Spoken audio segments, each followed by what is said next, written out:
Not detecting dedicated graphics card. Fix running on an integrated graphics. Touch 1. Restart your PC. Save your work. Restart the computer. Launch the game again. Check if dedicated GPU is detected. Part 2. Force high-performance GPU in Windows. Open Settings. Go to System, Display Graphics. Add 007 firstlight.eexe. Select High Performance. Save changes. Number 3. Set dedicated GPU in NVIDIA Control Panel. Right-click Desktop. Open NVIDIA Control Panel. Go to Manage 3D Settings. Select 007 Firstlight. Set Preferred GPU to High Performance NVIDIA Processor.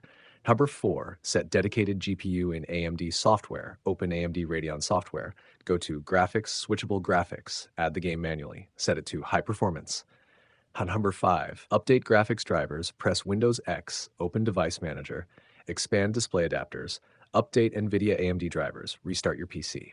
Number 6, disable Intel Integrated Graphics optional. Open Device Manager, expand display adapters, right-click Intel Graphics, select Disable device, restart the computer. Number 7, plug laptop into charger. Connect laptop charger. Many laptops limit GPU performance on battery. Relaunch the game. Check GPU usage again. 8, change power plan to high performance. Open control panel. Go to power options. Select high performance, restart the game. 9, verify game files. Open Steam or Epic Games Launcher. Right-click 007 First Light. Select Verify Integrity of Game Files.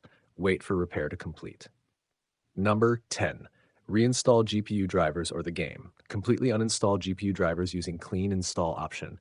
Install latest drivers again. If issue continues, reinstall the game. Launch and test GPU detection.